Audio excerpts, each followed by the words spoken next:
Miguel?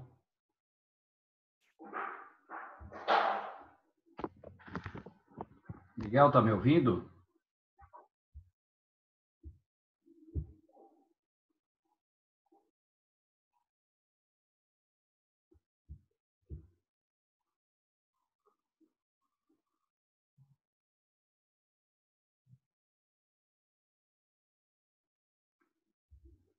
Oi, Miguel.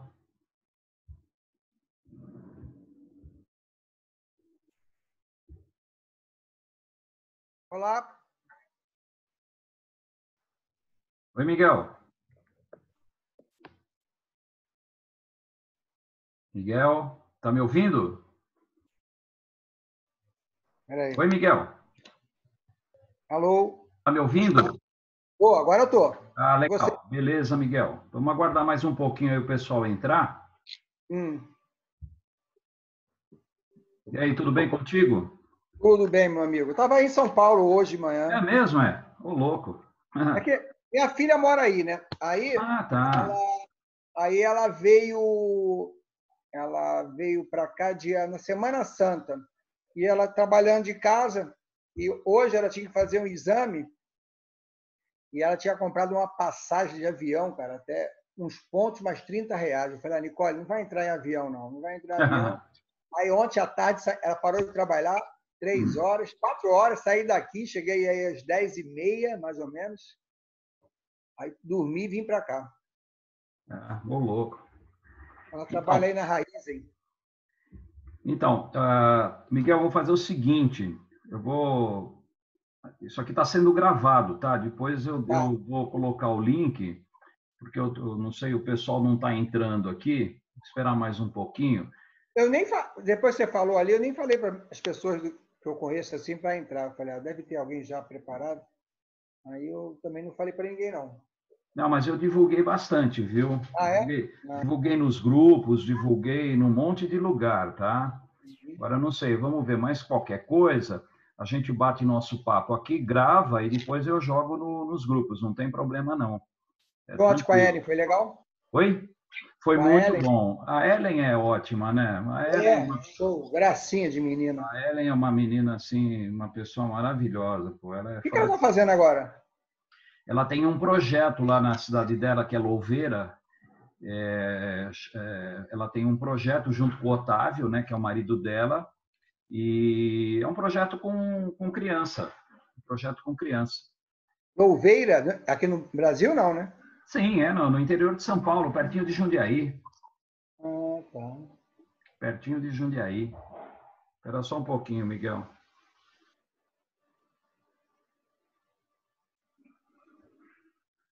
Gerson morreu hoje, né? Puxa vida, você viu, rapaz?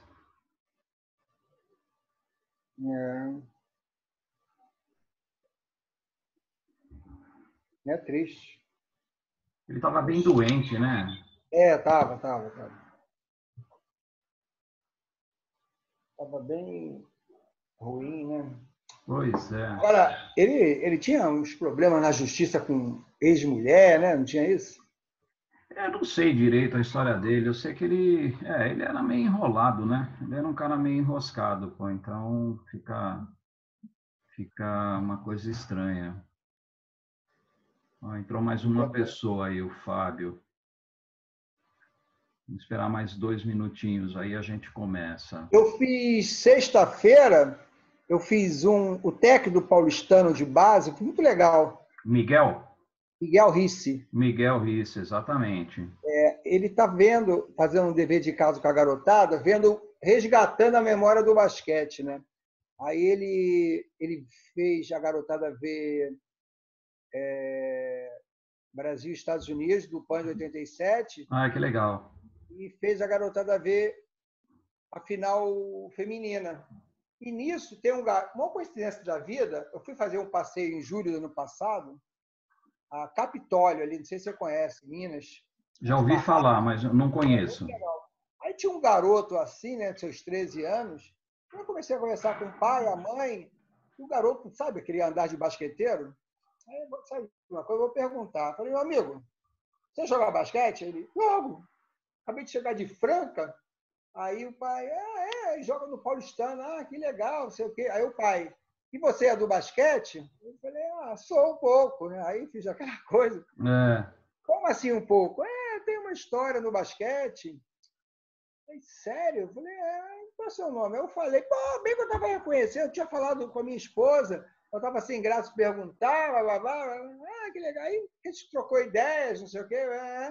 Aí ele falou, quando o técnico falou, o Miguel, que ia passar o jogo, ele chegou e falou assim, eu conheço o Miguel Anjo da Lua, você conhece? Aí explicou. Aí, Miguel, você quer bater um papo com a garotada? Pô, foi muito legal, a garotada foi, fez Que perguntas, bom, foi muito bacana. que bom. Então, Miguel, então vamos lá, vamos começar, né? O pessoal vai entrando devagarzinho, porque é assim, né? No Zoom a gente sabe, a gente tem um tempinho limitado, né? Sim. E aí é o seguinte, se cair de repente no nosso tempo, a gente pode voltar pelo mesmo link, não tem problema Beleza. nenhum, tá ok? Aí Bom, começa a contar o tempo. Eu tenho feito assim, em torno de 40, 50 minutos, para não ficar um negócio muito cansativo, né? tá. Porque depois desse tempo, o pessoal já começa a se desinteressar. Uhum. Então, primeiro, né, Miguel, eu queria te agradecer muito aí você ter concordado em participar dessa live. Eu estou tentando, né? Você já me conhece há algum tempo. Eu estou tentando resgatar um pouco, né, dessa história do nosso basquete que muitas vezes é muito esquecida, né? Você sabe Uhum. disso, pô. Então eu bolei essa loucura aí de fazer essas maratonas. Começamos ontem com a Ellie, hoje com você, amanhã vai ter o Guerrinha. Então, e aí vai, aí vai. São técnicos, árbitros, um monte de gente que já fez história no nosso basquete.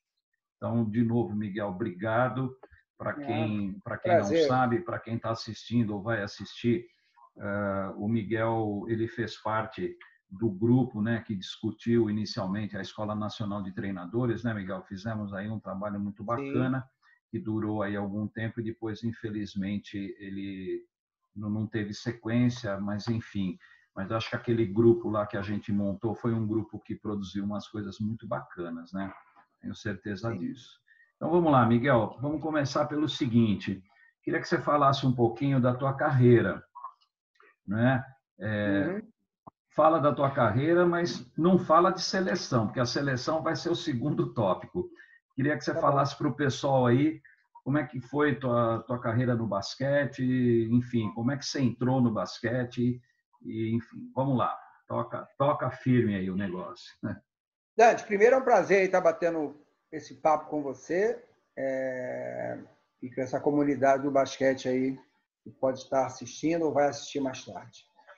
Eu sempre digo, né, que o basquete ele me encontrou, não fui eu que encontrei o basquete, né? Porque eu sou aqui do Rio de Janeiro, carioca de São Cristóvão, bairro da Zona Norte do Rio de Janeiro. Então eu frequentava o Clube Regatas Vasco da Gama, que era perto da minha casa. Eu jogava tênis, sabe? Essa história é muito interessante, né? Eu jogava tênis e eram 10 amigos, né, que jogavam, que era 8 e meu irmão e eu. Jogávamos tênis. Eu era apaixonado por tênis, né? Ainda sou até hoje.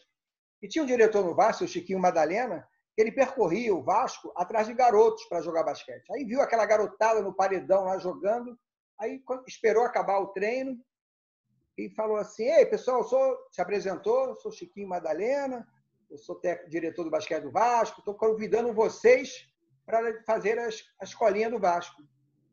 Aí, e olha, aí ele falou assim: aqui tem lanche? Aí a garotada, não, mas lá no basquete, após um treino, tem um lanche. Tem.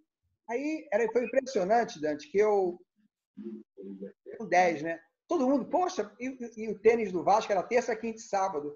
E o basquete era geralmente segunda, quarta e sexta, né? Geralmente os clubes faziam isso. Aí todo mundo ficou empolgado, vamos sim amanhã no basquete. E eu fui o único que não queria, porque eu sou canhoto, né? Aí meu professor falou que eu tinha 11 anos, ia crescer e eu tinha pegada boa, eu ia jogar tênis. Falei, tá bom. Chegou no outro dia, para encurtar, todo mundo ficou na porta do meu prédio lá, esperando. Eu falei para o meu irmão, eu não vou para o basquete, eu jogo tênis, não gosto de basquete, nunca me interessei. Poxa, Guel, é o meu apelido de garoto. Vamos lá, tá todo mundo lá na frente, olha lá todo mundo. Pô, você vai formar um grupo? Aí eu peguei meu tênis, aquele respeito que a gente tinha pelo irmão mais velho, peguei meu tênis com a má vontade e fui. Chinela de dedo, tênis no ombro, fui com a má vontade, Dante. E resumo, cara, deu no que deu, né? Eu acho que o basquete me encontrou, entrei na quadra com aquela cara de garoto, que não tem vontade de fazer as coisas, era mais ou menos eu, né? E meus amigos foram sendo dispensados e eu fui passando. Aí comecei minha carreira, né? Fui logo federado no primeiro mês, pouquinho, 40 dias depois eu estava federado, estou no primeiro campeonato, disputamos. Aí eu teve que abandonar o tênis, fiz uma bola. E a partir dali foi crescendo. Eu, com uns 15 anos, já participava do campeonato, na época era Infanto Juvenil, que hoje seria sub-17, sub-16 ali. Ô, pessoal, eu vou pedir para quem entrou, por favor, feche o microfone, por favor.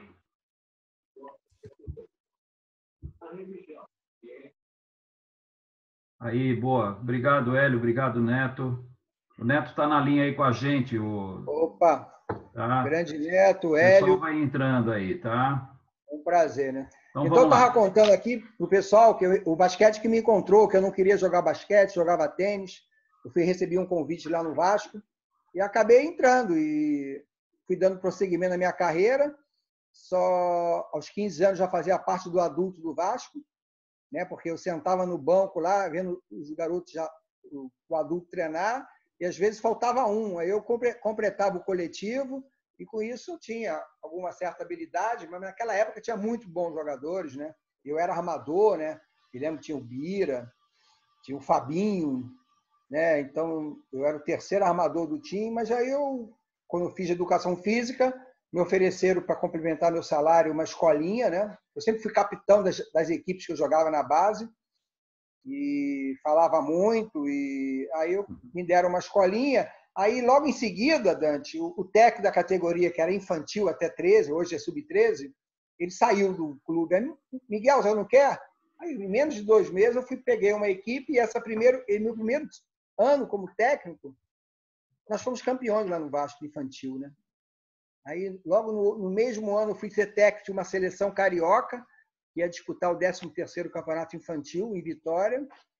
São Paulo tinha ganho 12. E o Rio de Janeiro ganhou esse campeonato, né? A partir dali, eu fui subindo de categoria, fui campeão também na categoria infanto juvenil, que seria o sub-17 hoje, Campeonato Brasileiro. São Paulo também tinha uma seleção muito forte, a base da seleção brasileira. Aos 29 anos, 30, sei lá, eu fui dirigir um time de adulto do Olaria. É um time que ninguém acreditava, acabou em 3º lugar no Campeonato Carioca. Nesse ano o Botafogo foi campeão, o Flamengo me vice. E por aí foi. Aí eu fui no simpósio, a Confederação promoveu um simpósio em Nogueira, numa colônia de férias no Rio de Janeiro, né? E o Rio de Janeiro tinha direito de escolher 2 técnicos, e a Confederação e a Federação me convidou. Tinham vários técnicos renomados, né? A maioria aí de São Paulo. E eu já era técnico também de uma seleção da uma universidade, Castelo Branco, feminino. E eu era técnico do Grajaú, no masculino, e a Castelo Branco feminino. E esse time era tão bom que a gente pediu permissão à federação a jogar o Campeonato Carioca. Aí quando eu cheguei lá, fui me apresentar nesse simpósio, eu falei, eu trabalho com feminino também. A própria Maria Helena chegou assim, feminino? Eu falei, eu disputo o Campeonato Carioca feminino no Rio, mas também trabalho minha base toda no masculino. E feminino, já que você é de feminino, vem trabalhar com a gente. No feminino só tinha Laís, a finada Laís, Maria Helena e Peninha. Exatamente. Aí, nesse simpósio, nós tínhamos temas, né? Aí cada grupo tinha um tema. Aí chegou na hora do grupo, eu falei, Maria Helena, Heleninha, Laís, eu falei, caramba, só fera. Eu ali com 30 e poucos anos, 32, sei lá, 33. Aí, e, como todo trabalho, tem que se apresentar, né? No final, o próprio Brito Cunha, que era o presidente da Confederação, o Medalha, chegou assim, Maria Helena, seu grupo. Eu não me lembro qual é o tema. Quem vai apresentar? A Maria Helena chegou, me empurrou, falou assim, Miguel, você que vai apresentar. Eu falei, eu? Aí eu, caramba. Aí eu, pô, cara, mais nervoso, mas fui lá e me apresentei, o que a gente tinha discutido, né? Mas falei. Aí a Maria Helena acabou. Esse garoto vai trabalhar com o feminino a partir de agora. Que ali estavam se formando as comissões técnicas. Você teve nesse simpósio, Dante? Não. Não, eu acho que não. Não tenho certeza, não lembro. Estava o Lu de Minas, estava o Não, acho que Pagan, não. tinha muita gente. Acho que o Mortari estava. Então, aí, a partir dali, eu fui para o feminino. Aí, meu nome começou a ser ventilado. Aí, a história de seleção brasileira foi o seguinte: como eram formados seleções, eu não fiquei em nenhuma seleção.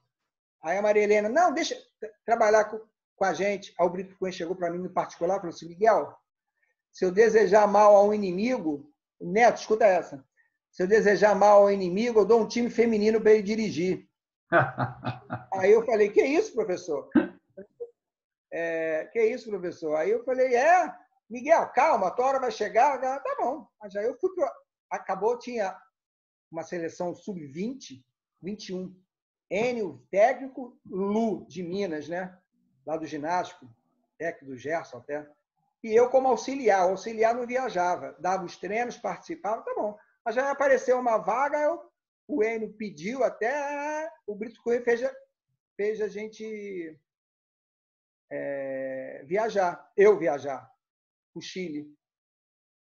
Aí essa seleção perdia para o cadete, para a Argentina, perdia no juvenil. Chegou na fase de preparação, nós perdemos de 25 pontos da Argentina. Fomos para a final, ganhamos de 30 da Argentina, né?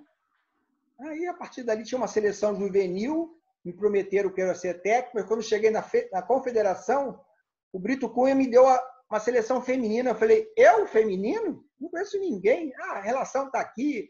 É isso, estou resumindo. Se vira, né? O Brito Cunha chegou e falou assim para mim, estás com medo, né? Aquele sotaque nordestino dele. Tu não é nordestino, tu é branca azedo. Eu falei, não, meu pai e minha mãe são de Natal, eu sou carioca, mas eu sou nordestino. Não tem não, tá comigo. Não, eu não sabia que a seleção juvenil era feminina. A relação está aqui. Nisso, a preparação, Dante. Você sabe essa história, não, né? Não conheço. Era em 92. As meninas, com a Maria Helena e Elinha, estavam treinando em Poços de Calda. Aí o Brito Cunha foi comunicar a Maria Helena que eu ia ser o técnico de seleção juvenil feminina.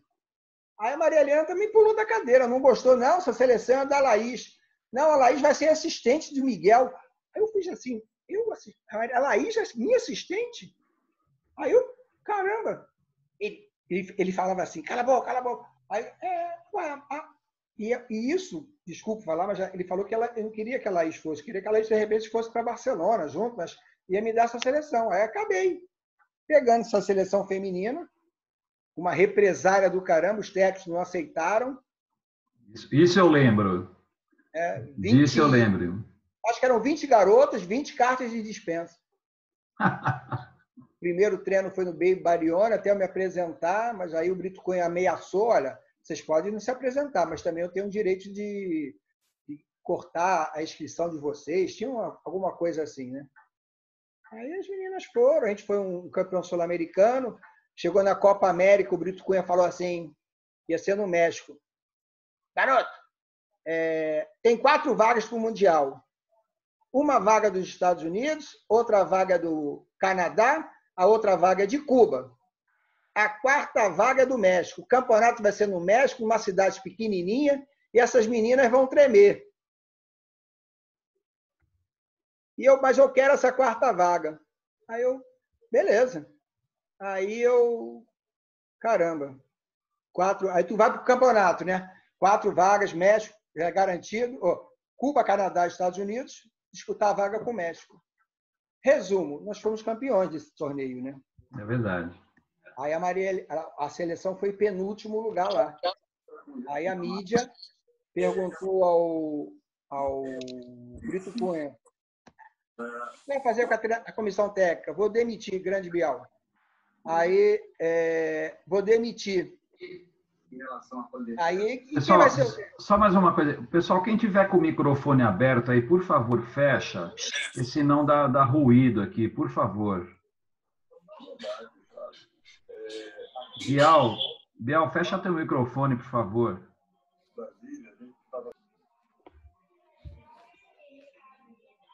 Tem dois momentos. Um espontâneo. Está fechado. Não, tá aberto ainda, Bial, tá aberto. Agora sim, beleza. Obrigado, Bial. Então vamos lá, gente, vamos lá. Continua aí, Miguel. Desculpa aí, tá interrompendo, tá? Aí o Brito Cunha falou assim para a imprensa: quem sabe se eu não promovo aqueles garotos na seleção juvenil, mas numa situação que ele achava que a gente ia longe. Mas no final, nós ganhamos a competição, né? Aí ele falou assim, aí a mídia foi em cima dele. Aí ele, combinando lá com o Raimundo Nonato, promoveu a gente para o adulto. Entendeu? Essa é mais ou menos a história da minha carreira como treinador. Então, o Miguel, entrou o Bial aqui agora, depois, se der tempo, a gente abre aí para o pessoal se manifestar, tá ok? Mas, por enquanto, eu quero que você fique contando história, que é o objetivo aqui do nosso papo, né? Uhum. Então, aí, o Miguel, essa história da seleção, né? A gente sabe que foi uma história, a seleção que você assumiu, que foi para o Mundial, né? Foi uma história, assim, bem, eu diria até bem traumática, né? Porque é o que você falou, né? De repente, um cara jovem, né, que não tinha tanta experiência assim com o feminino em adulto, pega e entra e pega uma seleção para disputar um campeonato mundial e, de uma certa forma, batendo de frente com pessoas que já estavam há muito tempo, com técnicas, com técnicos, enfim, né? Então, eu queria que você falasse mais um pouquinho disso. Como é que foi esse momento e também como é que foi, né, o teu momento de relacionamento com as meninas, né? Como é que elas te receberam na seleção? A gente sabe que muitas delas contam que, a princípio, houve até uma certa preocupação, uma certa rejeição, mas depois o pessoal começou a entender o teu trabalho e até hoje, converso com elas, elogiam muito a maneira como você dirigiu aquela seleção, né? Queria que você falasse um pouco disso. Era para mim tudo muito novo, né? Porque eu tinha minha base toda ali masculina, no Rio de Janeiro. Aí depois pego uma seleção feminina, juvenil, meio desacreditada, tipo, ganhar. Gente, tem gente com o microfone aberto aí, por favor, fecha esse microfone. Aí nós ganhamos ali o Sul-Americano, era uma questão de obrigação mesmo, aí foi a Copa América, aí vai para uma seleção adulta, né, onde Paulo e Hortência já eram consagradas. A Janete ali estava no meio termo, estava grande promessa, né? Marta, que já era também uma jogadora consagrada, a Ruth. Aí a gente fez uma mudança radical no plantel, né? A gente rejuvenesceu um pouco o time, com Leila, Alessandra, Cíntia, Claudinha, né? A Claudinha acabou não viajando, mas a gente fez uma convocação de uma seleção da base, o time ganhou força, né? Mas em relação elas ficaram surpresas, né? Tipo assim, a Hortência mesmo fala: quem é Miguel? Quem é esse Miguel? Ninguém conhecia, sabe? Eu tenho a idade da Hortência, né? Então, e elas ficaram todas surpresas, né? Aí depois, algumas falando, veio da seleção juvenil, mas na época, juvenil quase não tinha espaço na mídia. Então, elas não sabiam, né? Então, mas elas me receberam com muito carinho, com muito profissionalismo, né?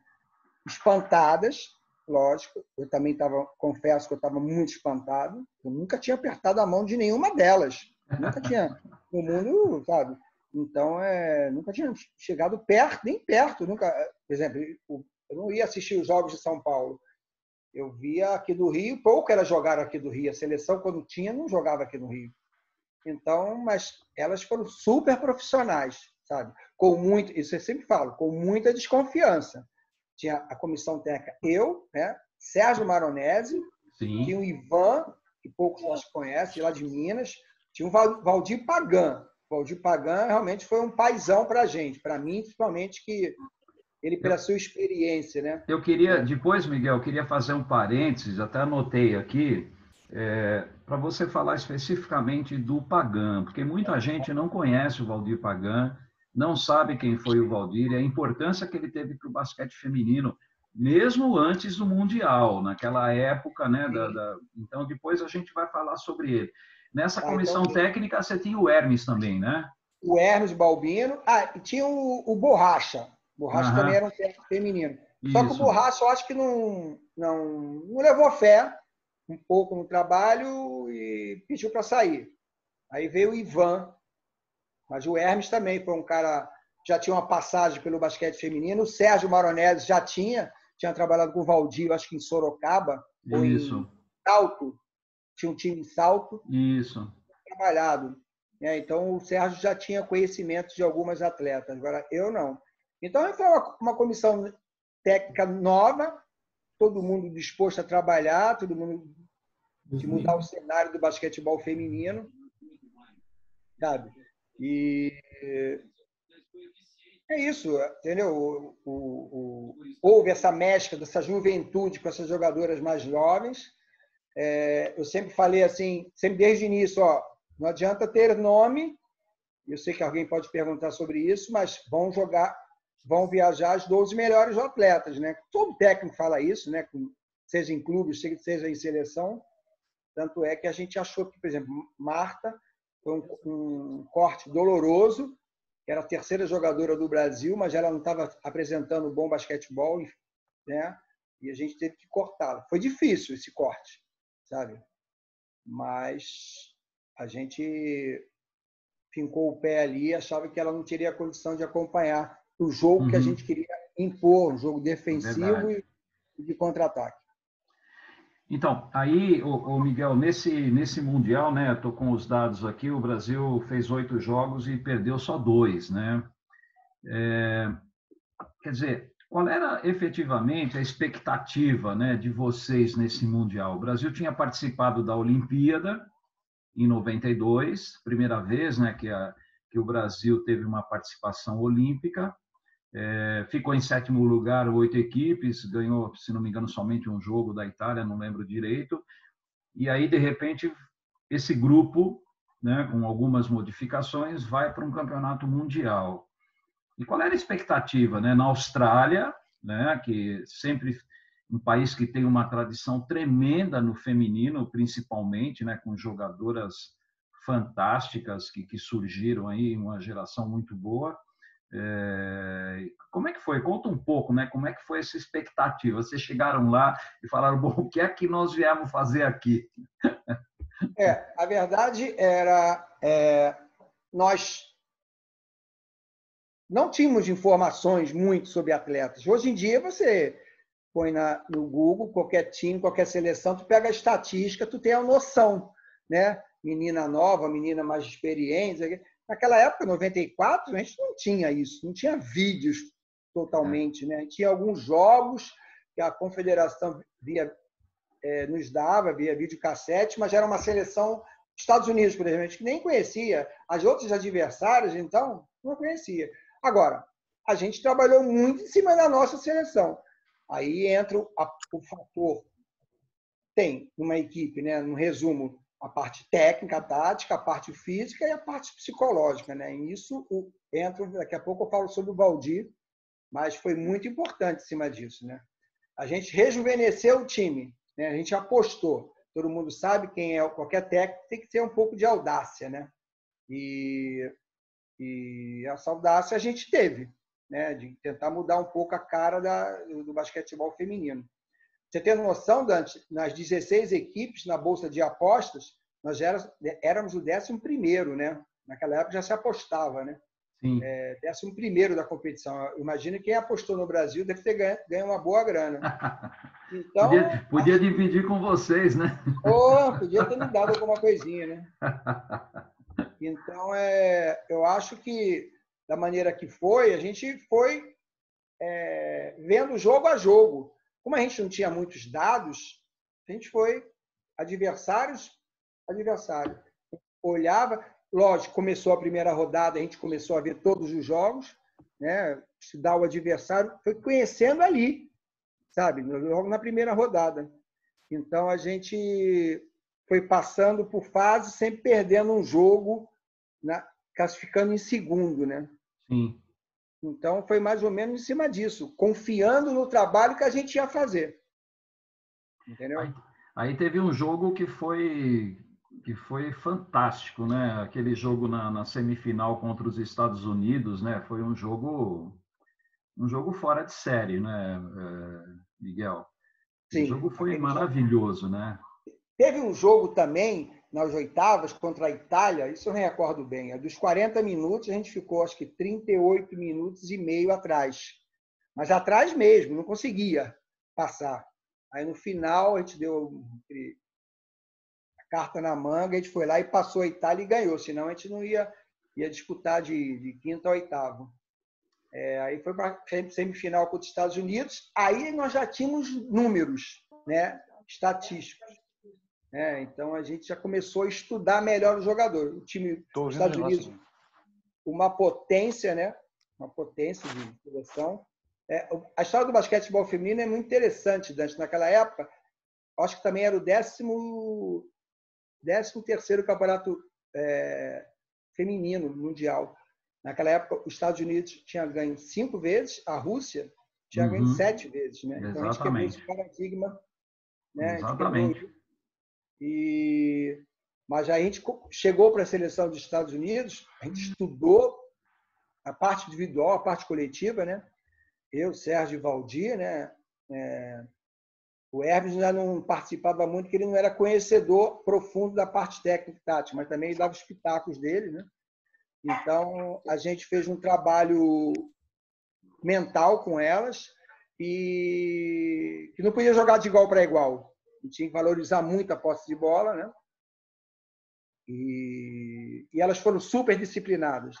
A gente não podia deixar de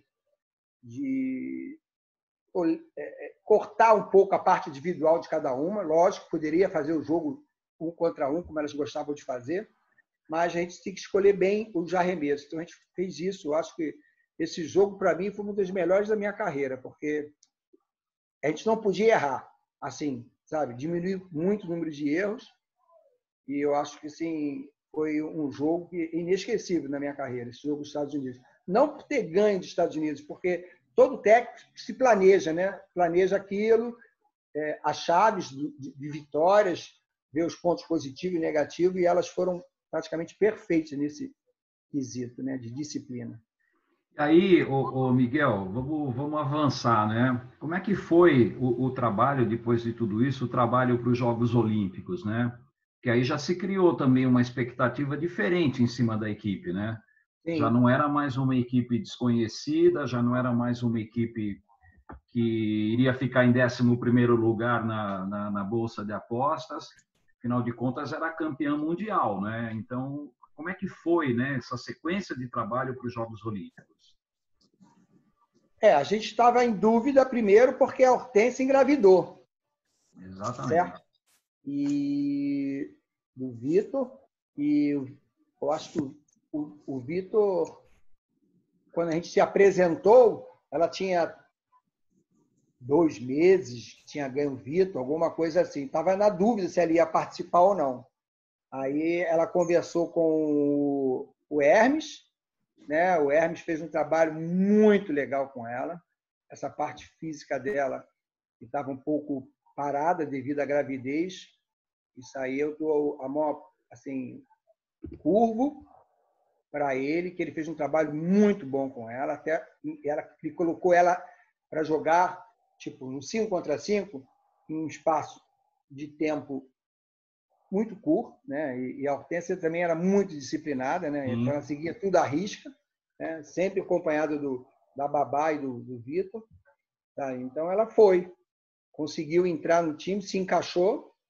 Nisso a gente já incorporou a Marta também, né? Deu força ali. Ganhou a Branca, que não tinha ido no Mundial. A Ellen, infelizmente, machucou. Exatamente. A Ellen teve uma lesão séria, né? Ela ficou fora dessa Aí Olimpíada. A Silvinha, a irmã, também entrou, né, no time. Então, mas o time estava com confiança, né? Então, estava com confiança. Fizemos uma preparação boa, não tinha mais equipes para treinar. A gente treinava com jogadores sub-17, geralmente no interior de São Paulo, né? E nós fomos muito confiantes para a Olimpíada, né? E só foi perder, infelizmente, aquele jogo contra os Estados Unidos, né? Que os Estados Unidos também, a partir dali, de 94, Dante, eles se prepararam porque sabiam Sim. que 2 anos depois eles iam disputar uma Olimpíada dentro de casa, nos Estados Unidos. Então, eles pegaram 30 atletas e treinaram, né, Sim. forte, quem conhece o americano, por 2 meses, por 2 anos. Né? Eles fizeram vários convites para nós irmos aos Estados Unidos fazer jogos amistosos com cachê para cada um. E eu falava assim, não, vamos não. Aí agora quem não... não entregar vamos, ouro, não. entregar ouro, né? Para quem é os Estados Unidos, que tem 10 estatísticos te olhando, filmando, olhando tudo. E cada vez, cada convite que eles davam, aumentava o cachê. E era tentador. Aí eu falei, não vamos, não vamos. Acabamos, chegamos lá para a final de igual para igual com eles, também estudamos, mas o time conseguiu resistir até o primeiro tempo. Né? Eles fizeram a final num estádio de beisebol, né? Acho que foi mais de 60, 70 mil pessoas. Você tem noção, eles estavam tão engajados com a gente, foi a última competição dos Jogos Olímpicos. O desfile de encerramento estava esperando acabar o jogo para iniciar o desfile lá. Mas foi bastante honrosa essa medalha de prata, né? A gente fechou aqui esse ciclo, né, com a medalha de ouro mundial e medalha de prata nas Olimpíadas de Atlanta. Então, agora queria que você falasse um pouco, ô Miguel, até para o pessoal que não conhece, né? Queria que você falasse um pouco do Valdir. O professor Valdir, eu tive a felicidade de conhecê-lo aqui em São Caetano. Eu sou de São Caetano, né? Região da Grande São Paulo. E aqui houve uma época que existia uma equipe de basquete feminina que era fantástica, né? Com Norminha, Elzinha, Delci, Marlene, era praticamente, né, 50% da seleção, os outros 50% era Pirelli, que tinha Nilza, tinha Laís, né, e Piracicaba, que tinha Maria Helena, Heleninha, bom, enfim, uma época de uma geração fantástica, mas que infelizmente não conseguiu grandes resultados. Ganhou o Pan-Americano, foi terceiro lugar no Mundial, não teve chance de disputar uma Olimpíada, essa geração, né? Por conta de pré-olímpicos e tal. E o Valdir foi uma pessoa que foi um grande responsável pelo crescimento do basquete aqui na região e no Brasil, né? E depois eu tive a chance de fazer cursos com ele, uma pessoa maravilhosa. Queria que você falasse um pouquinho da importância do Valdir, né, nesse cargo que ele tinha de supervisor, e como que ele conseguiu, enfim, como você falou, né? Ele foi um paizão para todo mundo. Então, queria que você falasse um pouquinho do Valdir, até para o pessoal que está vendo, o pessoal mais novo aqui, que não conhece, para eles saberem quem foi o Valdir Pagano. O Valdir, eu conheci nesse simpósio em Nogueira, né, em 92, e eu já sabia o nome, um pouquinho da história dele como técnico de seleção brasileira, né? Acho que ele disputou um campeonato, até em São Paulo, né? Um mundial que teve. Sim, de 71. Isso. Aí já sei uma história. Aí quando se formou a seleção, ele ainda não era incorporado junto com a Maria Helena e a Heleninha. Isso. Ele acho que não estava. Mas quando se formou a seleção, o Brito Cunha convidou para fazer esse trabalho de supervisão, né? Era o elo entre comissão técnica e atletas, né? E ele foi muito importante, né? Porque ele me deu muita força. Como eu já me conhecia um pouquinho do simpósio, sabia quem eu era, e ele foi conversando individualmente com cada atleta para dar um voto de confiança para a gente, né? Tanto para mim quanto o Sérgio e o Hermes, principalmente. E ele nos orientava muito, sabe? como ele entendia também de basquete, não é que ele se metia, não é isso. Ele falava, ele discutia de igual para igual com a gente, sabe? Ele, às vezes, falava, o Sérgio já tinha intimidade com ele, às vezes a gente quebrava um pau, né? Discutia, quebrava um pau no bom sentido, né? Aquela coisa de comissão técnica, né? Cada um tem um pensamento, mas era muito legal, por exemplo, às vezes eu divergia com o Sérgio com o Valdir comigo, mas a gente fechou. Quando a gente chegava num acordo, ó, vamos seguir nessa linha, não vai ter essa história. Eu não disse que dava errado, se não desse certo, entendeu? E a gente se uniu nesse ponto. Quando as coisas davam certo, fui eu. Quando a coisa estava errada, foi ele. Nada disso, entendeu? Então, e ele fez um trabalho, foi a primeira vez que eu escutei falar, um trabalho mental. Ele, como ele era muito organizado, ele fazia a programação de despertar, café da manhã, saída para o treino, não esqueço, treino, ele fazia, botava num quadro, botava também embaixo do quarto das meninas e falava umas frases, né, de motivação, né? Como se fosse autoajuda. É verdade. Né? Ele tinha muito disso. Ele tinha muito disso. Ele tinha muito disso. E ele, logo assim, quando ele viu o treinamento, viu a empolgação das meninas, ele chegou, reuniu. Eu sempre falava assim: ó, quer falar alguma coisa, Sérgio? Quer falar, Hermes? Professor? Eu também abria para as meninas. Ele falava assim: hoje eu sonhei que esse time ia ser campeão mundial. Por isso, na preparação lá, uns 20 dias de treinamento. Aí a gente, uau, eu sonhei. E ele falava isso todos os dias. Aquele dia 27 de abril, eu sonhei sabe o que é todo dia? A gente já sabia até que ele ia falar. Esse time vai ser campeão mundial, esse time vai ser campeão mundial.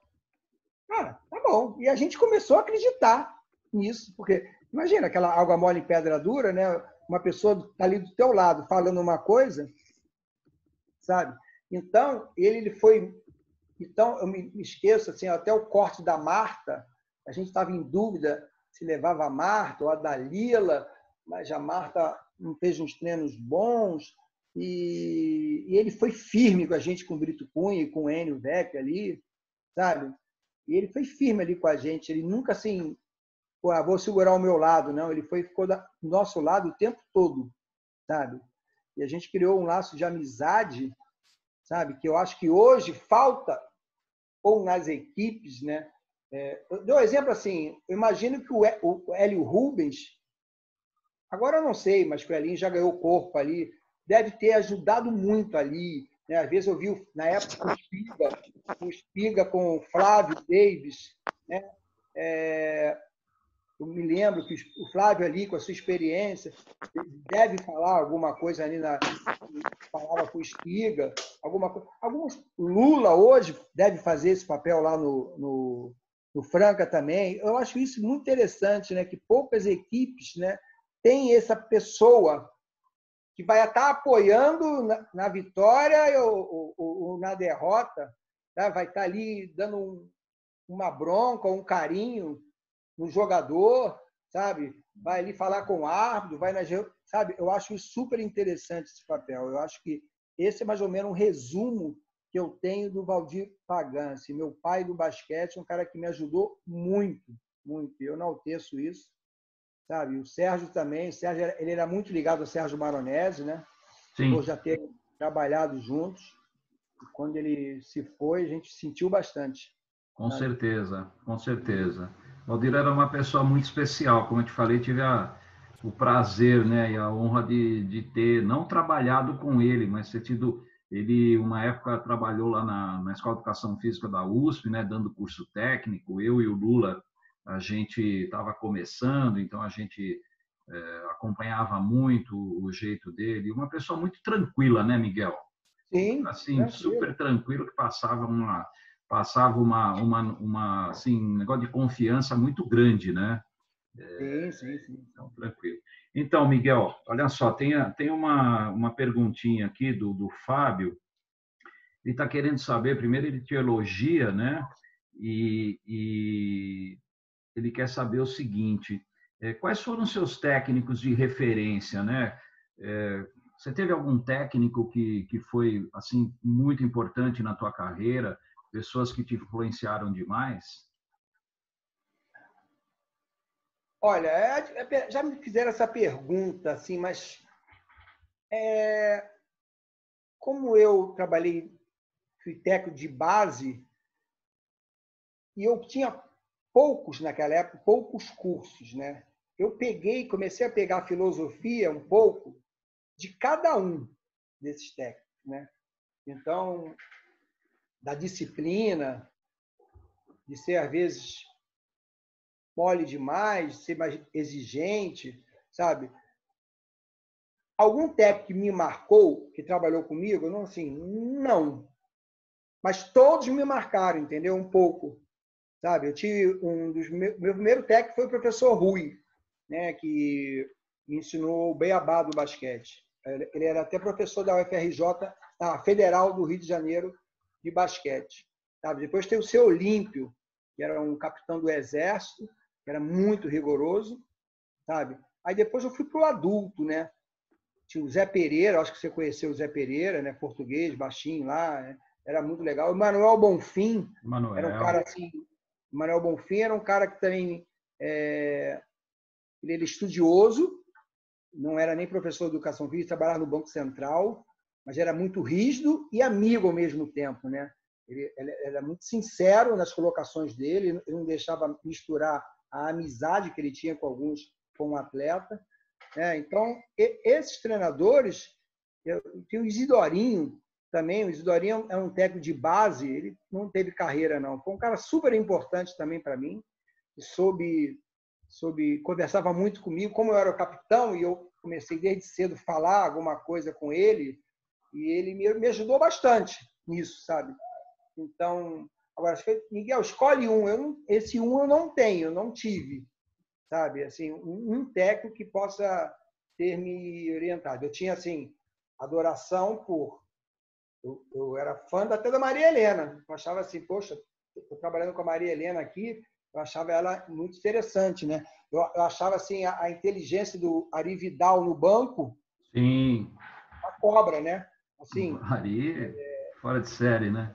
eu achava ele, nossa, caramba, o cara mexe, o cara sabe mudar ali na hora, aquele jeito dele, aquele estilo galã que ele tinha. Então, eu observava muito isso, né? O próprio Cláudio Mortari, quando eu comecei a acompanhar, ele é vibrante, né? Estava ali com o Círio. Isso tudo mexia um pouco comigo. Agora, eu vou escolher um, esse um eu não tenho. O Bira já foi meu técnico, mas foi pouquinho também, o Bira Belo, sabe? Depois eu trabalhei com ele lá no Vasco, quando ele era técnico, mas isso foi na base, sabe? Mas eu não tenho assim um que eu pegava cada pouquinho de cada um. Tem mais uma pergunta, tem uma não, tem várias aqui, ó. Deixa eu pegar aqui. O Agostinho, que diz que teve a honra de trabalhar com você no Grajaú. Sim. Ele está perguntando o seguinte: qual foi o momento que a ficha caiu? Sou campeão mundial. Agostinho, um abraço.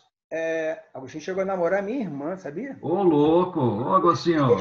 Eu cheguei em casa, o Agostinho na minha casa, eu falei, mas não era tão amigo dele ainda não, assim, eu conhecia do basquete, mas tudo bem. Quando a ficha caiu, cara, assim, era difícil a ficha cair, né? Como é que pode uma pessoa que não fui super atleta, né? Fui um jogador mediano para bom, mas como digo, eu não tinha muito espaço. De uma hora para outra, minha carreira você chega a ser campeão do mundo, fui eleito nessa temporada o melhor técnico do mundo, né? O quinto melhor de todos os esportes. Parreira tinha ganho o Mundial também, foi o primeiro, sabe? Ali caiu, começou a cair a ficha, entendeu, Agostinho? Mas aí depois veio uma Olimpíada, que é o sonho de qualquer profissional do esporte, participar, medalha de prata, né? Aí você tem aquela frustração que se não ganha medalha, que o profissional não ganha medalha. Mas também tem algumas decepções, né? Acabou a Olimpíada, esse grupo não trabalhou, não conseguiu espaço para trabalhar. Você sabe essa história, né, Dante? Verdade. Então, isso deixa... Fiquei 3 anos sem trabalhar. É verdade. Mas, sabe, o Sérgio Maronese, eu sempre falo, sou fã do cara, nunca arrumaram um clube para ele, para trabalhar. Que isso, cara, sabe? Assim, um cara, um baita de um técnico, um baita de um professor, que eu sei que ele é hoje. Sim, sim. Espaço, né?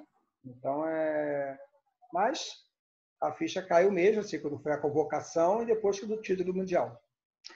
Então, o Fábio está fazendo mais uma pergunta. O que você acha, Miguel, que é crucial numa preleção de um jogo decisivo? Jogo decisivo, já não sei se é decisivo de final, jogo de classificação, mas o trabalho foi feito, né? Então, eu sempre dividi a minha preleção, lógico, as características do adversário, né? Isso a gente tem que ter. Eu dava espaço também para os assistentes falarem alguma coisa, né? Não só eu falando, né?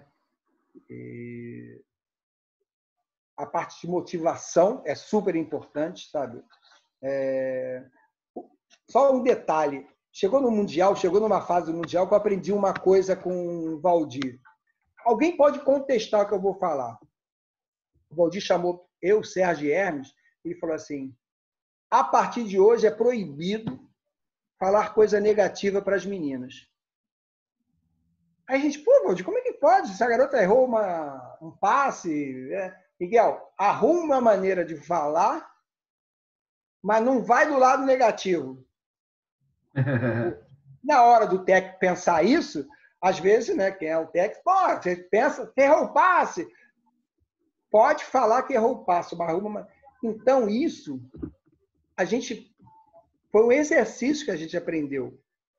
Né? A gente não falar coisa ruim, não falar coisa negativa. Então, numa preleção, característica do time adversário, individual e coletiva, né?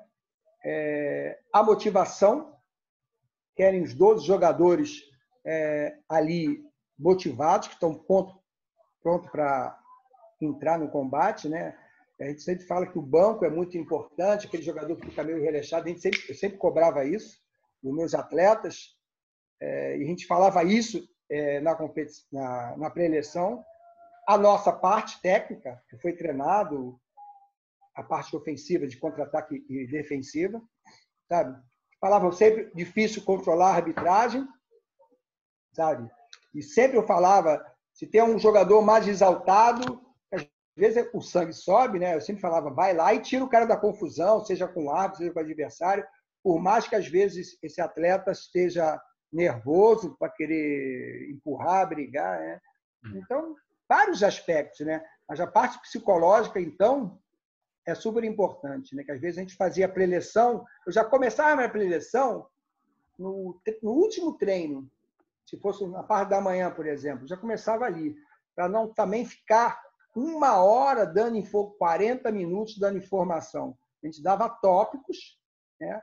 Às vezes lembrava as movimentações ofensivas do adversário, mas a minha preleção nunca foi tão grande assim, não, sabe? Porque senão, o atleta começa a perder o foco. Antes de fazer a próxima pergunta, só falar para o pessoal que se por acaso cair aí ou por causa do tempo, é só voltar e no mesmo link, tá ok? O Miguel, a Adriana Amado também está sempre aqui com a gente. Ela pergunta o seguinte, né? Qual escola com qual você se identifica? Americana, espanhola, sérvia, enfim, australiana? Qual é a escola que você mais... escola de basquete que você mais se identifica? Ou não tem uma especificamente? Eu me identifico bem com a escola espanhola. Eu gosto muito da escola espanhola e também a argentina, sabe? Eu sou fã assim, do basquete argentino, da maneira que eles trabalham, toda a parte individual do coletivo do atleta. Isso aí me identifico. O basquetebol americano, eu acho assim, mais um espetáculo. Assim, acho legal os movimentos deles e tudo, mas eu não sou muito fã, não. Então, são 2 escolas que eu tiro, a argentina e a espanhola. Eu acho, né, Miguel, agora uma opinião muito particular, tanto no masculino como no feminino, né? Talvez mais no masculino ainda. Eu acho que a Europa está muito mais próximo da nossa realidade, né, do que a escola americana, né? Eu vejo assim, pelo menos. Como você falou, né, o jogo americano é muito baseado no espetáculo, na força. Tudo bem que hoje força é fundamental, mas eu vejo que a Europa, de uma maneira geral, né? Eu sempre fui fã da Iugoslávia. Para mim, a Iugoslávia sempre foi o melhor basquete do mundo. Aí, tanto quando dividiu, falaram assim, puxa, a Iugoslávia acabou. Não, ela não acabou, ela só se multiplicou por 6, né? É, Então, eu acho legal também a Espanha é fantástica também. O Fabiano, de novo aqui, né? Ele está perguntando o seguinte: o que mudou no basquete de hoje comparado com os sistemas de ataque e defesa que você usou na seleção? Se mudou, se não mudou, enfim. Você acha que houve alguma mudança significativa? Oi, Fabiano, tudo bem? O Fabiano faz um trabalho muito interessante lá em Santa Catarina. É, eu estou comparando assim, eu vejo o meu time hoje e vejo o time do José Neto. Lógico, no meu time tinham 3 jogadoras fantásticas, né? E o time do Zé Neto, por exemplo, não tem essas meninas de potencial. Mas quando chegava um jogo 5 contra 5, eu via muito uma coisa similar. Eu acho que o jogo ficou mais aberto, sabe? Mas, às vezes, tem umas falhas nos setores defensivos, né, que a gente fica vendo, né, eu fico estudando, ainda olho os jogos, e que mudança é mais... Hoje, o tiro de 3 pontos é muito valorizado, né? Sim. Coisa que na nossa época não tinha. Tinha especialista Hortência, Paula, Janete já não era, a Ellen já tinha, a Marta. Então, não tinha aquele especialista. Hoje, que eu vejo, Fabiano, todo mundo se dá o direito de chutar de 3. Sim. Me dá até nervoso às vezes, tá? Por exemplo, tive o privilégio de ser técnico de grandes chutadores de 3 pontos, né? De Oscar, né? O Oscar é um cara, mas o Oscar treinava até a exaustão, né? Hortência, Paula, Marcelinho, treinava muito para chutar aquelas bolas dele. Então eles já iam para a quadra confiantes, né? Já iam confiantes naquilo que iam fazer. Aí eu não sei se hoje essa garotada eles treinam o que eu via esses atletas e outros irem com bastante confiança, porque eu acho que todo mundo hoje vou chutar de 3, sabe? Você vê, não é que não possa, pode, mas eu acho que tem que treinar, né? Treinar muito para que tenha confiança na hora da quadra, na hora do jogo. Hoje a bola de 3 ela prevalece no jogo, né, Miguel? O volume de arremessos de 3 pontos está cada vez mais alto, né? Até um tempo, bola de 3 era quase que uma exceção, né? Quando surgiu o chute de 3. Agora não, agora o chute de 3 é talvez o principal recurso das equipes, né? É Então, verdade. hoje, como você falou, todo mundo chuta de 3 e com muita eficácia, né? Claro que tem aqueles que chutam 200 bolas e acertam 2, mas os jogadores hoje estão muito bem preparados. Então, Miguel, eu vou fazer o seguinte, eu vou fazer a última pergunta, né? Que a gente já está batendo quase 1 hora aí de papo, e está muito legal. O professor Alexandre, que é aqui de uma escola estadual de São Paulo, que faz um trabalho muito bonito com a garotada, ele pergunta o seguinte: o que nós podemos esperar do basquete brasileiro e, em particular, do feminino com a nova gestão da CBB? Eu participei no início do projeto da CBB novo, né? Então, a gente falava muito em trabalho de base, sabe?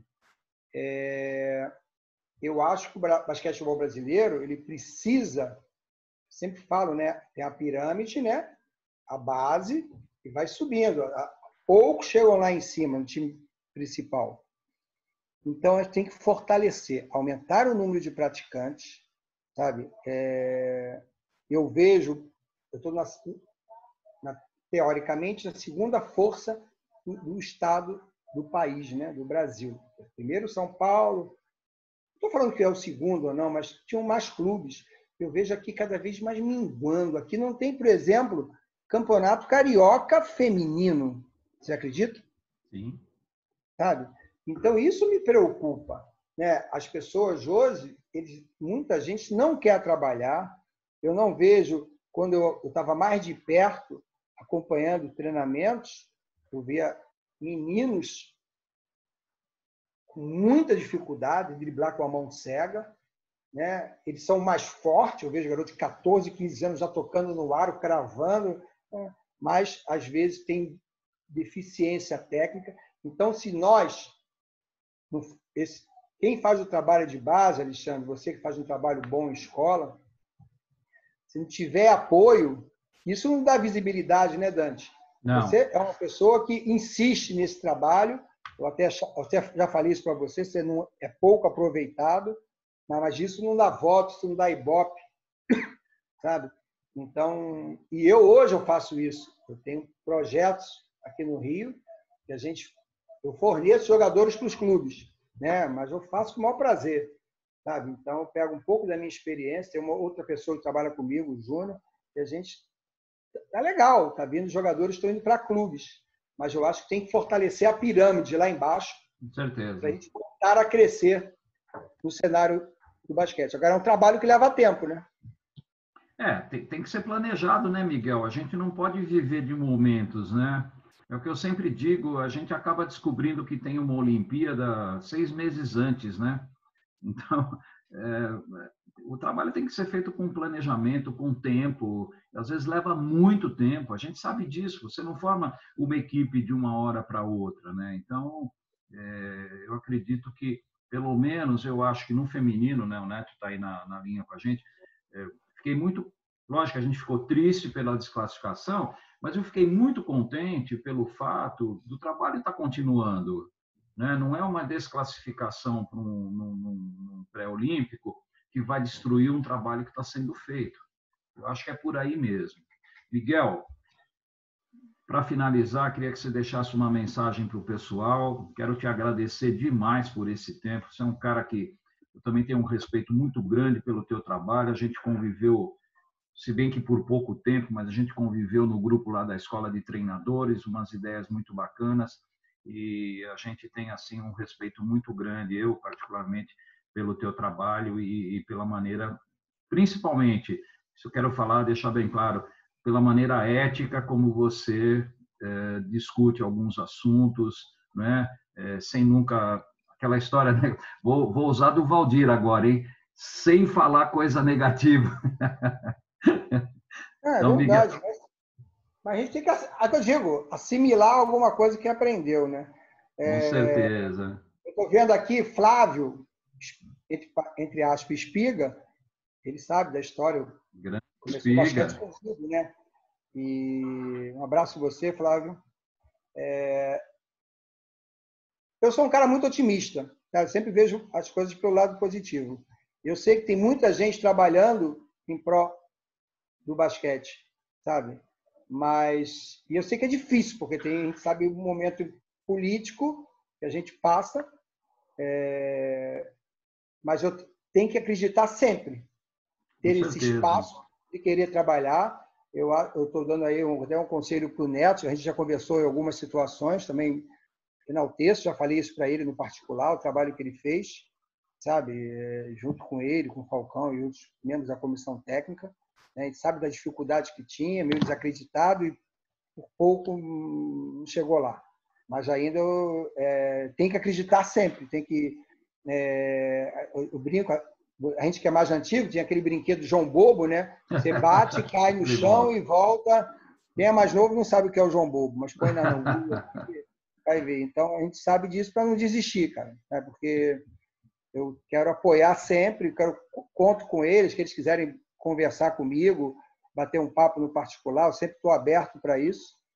E eu fico torcendo, mesmo aqui de um pouquinho de longe, para o sucesso de cada um, do projeto do Fabiano, do Carlex, lá no Rio Grande do Sul, aqueles que eu conheço, sabe? O Bial, que é um guerreiro que está sempre aí lutando, sabe? E às vezes nunca teve um espaço assim, numa seleção, mas quem sabe que a gente volta a crescer no cenário internacional. Essa é a minha mensagem, essa é a minha torcida.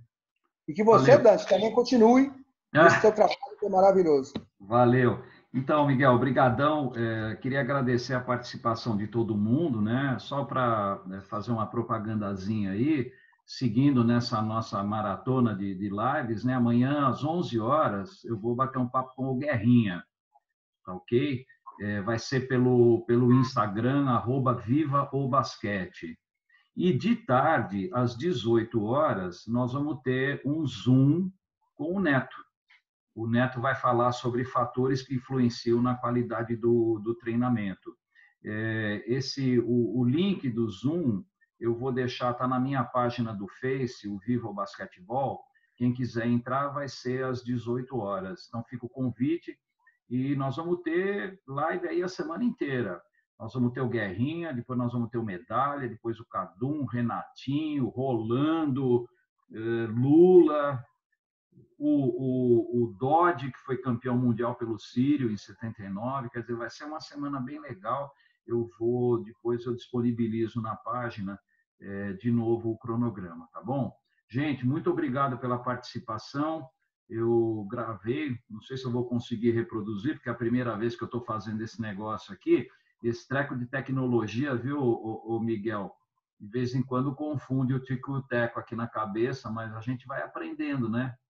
É isso aí. Pedir duas coisas. Uma, eu não tenho Facebook. Se você pode dar o link amanhã, que eu vou dar uma prestigiada no Neto e escutar ele falando. É isso aí. Me manda no WhatsApp. E Tranquilo. Todo mundo, nas suas fés, nas suas orações, hoje à noite, fazer uma oração para o nosso amigo Gerson. É verdade, bem lembrado, né? Infelizmente, hoje tivemos essa notícia triste aí do Gerson, que faleceu. Infelizmente, né? Ele já estava bem doente, né, Miguel? Enfim. Mas é isso aí. Gente, muito obrigado por tudo. Um abração para todos vocês aí, Miguel. Um abraço, Dante. Foi um prazer. Valeu. Tchau. Tchau.